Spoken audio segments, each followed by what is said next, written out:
that spaceships have visited the Earth. When the government said, "You're not seeing what you're seeing," that immediately created a distrust in the government. UFO activists have gotten mighty vocal in recent weeks.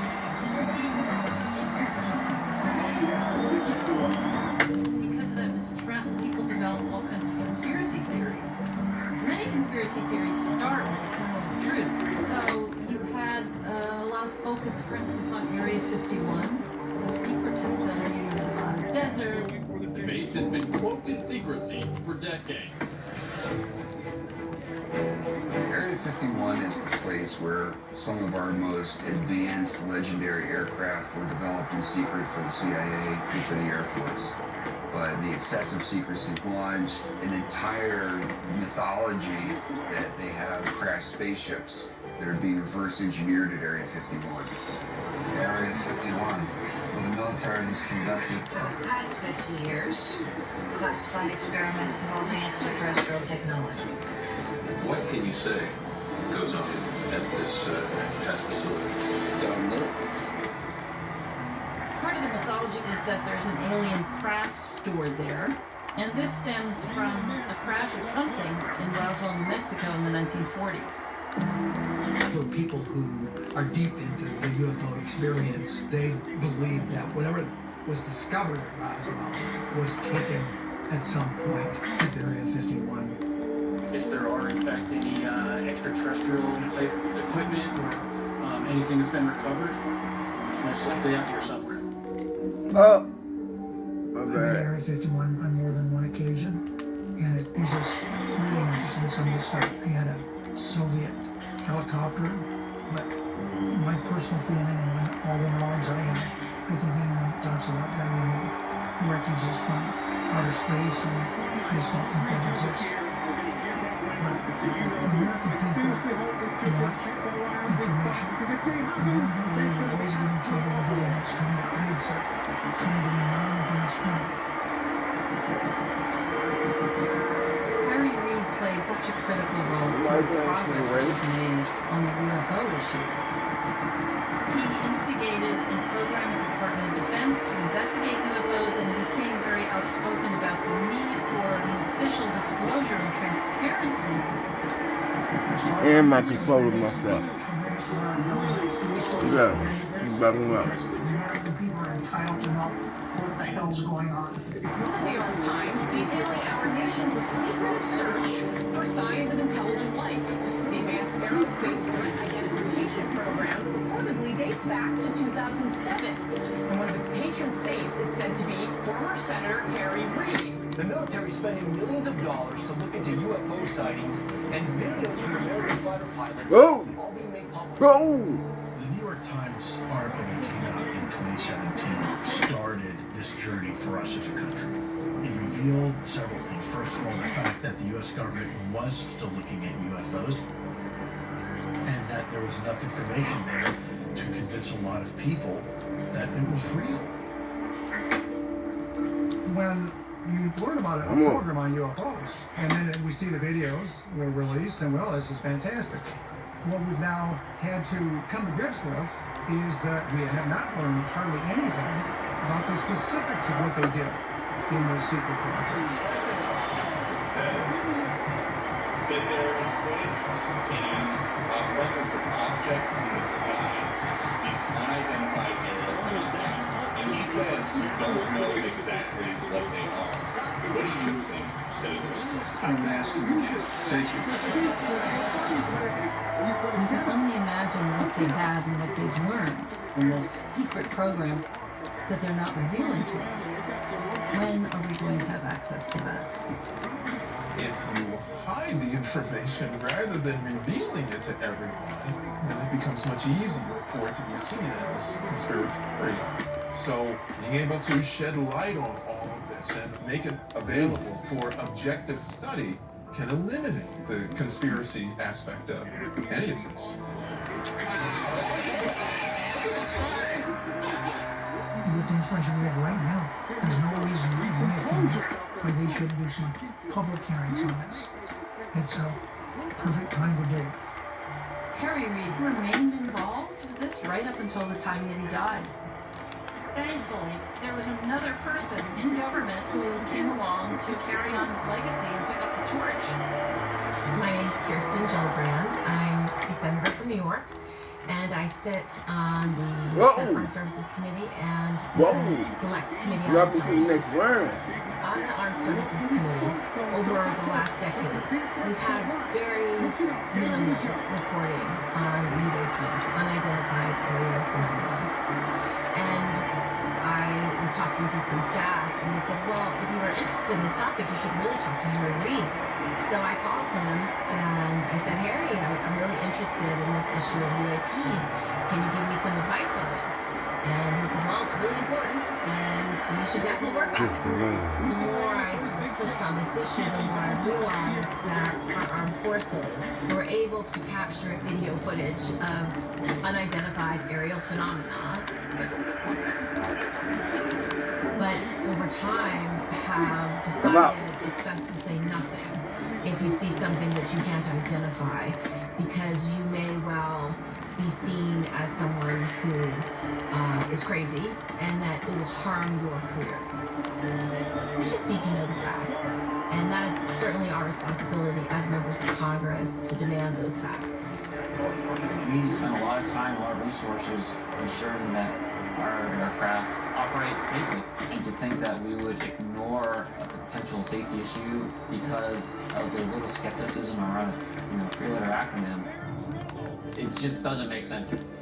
I thought that we had to express this in the public light and make it okay to talk about it, but not just for people, right, but for elected officials.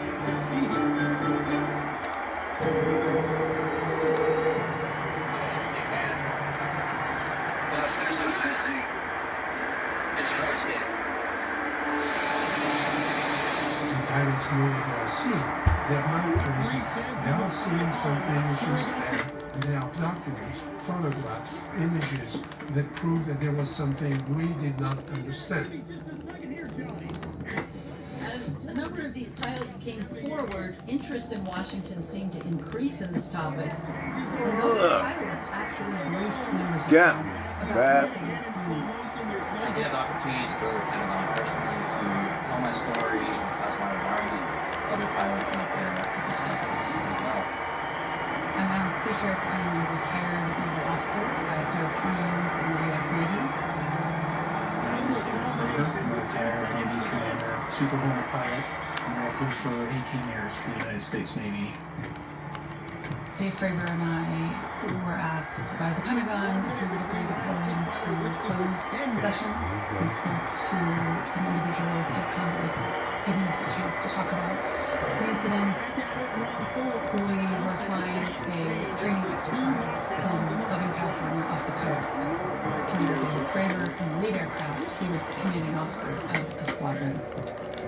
We look down and we see a long cylindrical white object with round ends, roughly 40 feet long, that looked like a giant tic-tac. When you have a face-to-face meeting with these pilots, when they describe in detail the incidents and the encounters, and you feel the emotion, it becomes virtually impossible to deny that this is something serious and something real.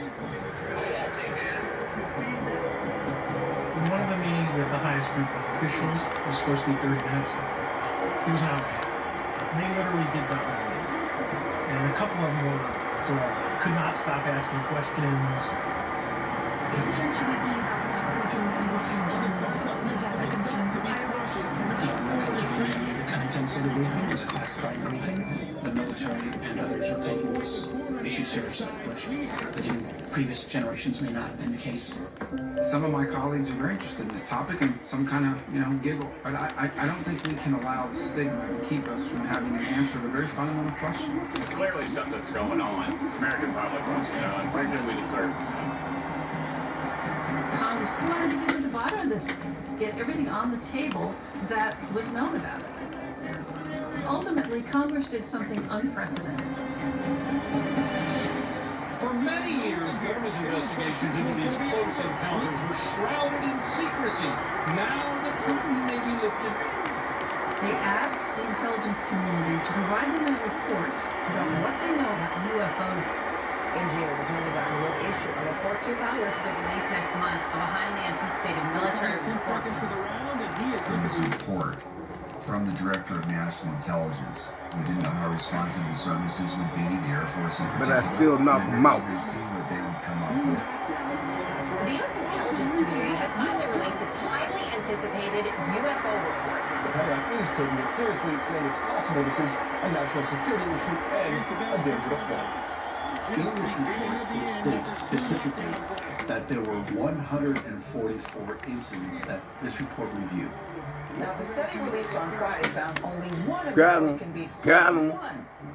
He's going down. There were 18 incidents that showed unusual air characteristics. Start, stop, hovering, incredible You speed. gonna get up and I'm gonna put him Things back that down. they couldn't explain.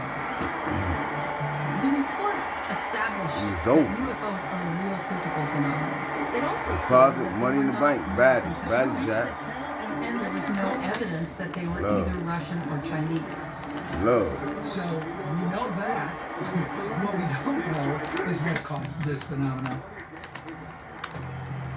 With the coming out of this report, it's opened up the door because the report, in effect, is inconclusive. When that came back with a report, it was pretty lame. I thought I said I could have written. I was in the 5th grade. Very short, nothing. It was very clear to most people that the Air Force was conspicuously absent from that report.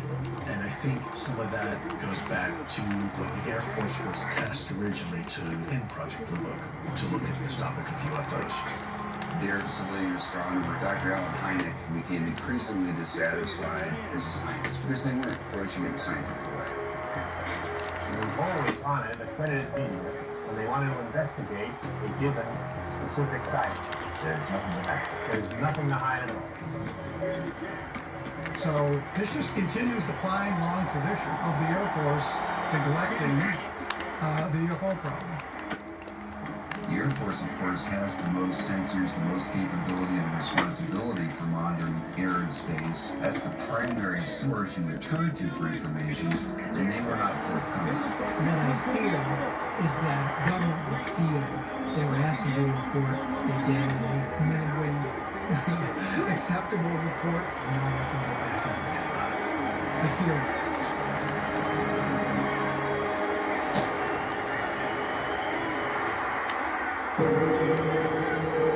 When I joined the intelligence committee, I began to see that we weren't actually getting the reporting that I thought Congress would have been getting on UAPs.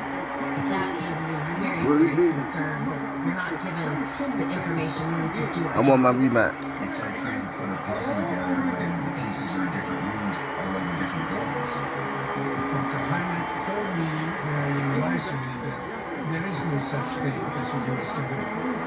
There are a number of agencies, they have their own focus, their own technologies, and their own budgets. So it's very difficult to get those agencies to converge on a new phenomenon that doesn't seem to belong to anyone. Government agencies definitely need to play a role in gathering data about UFOs.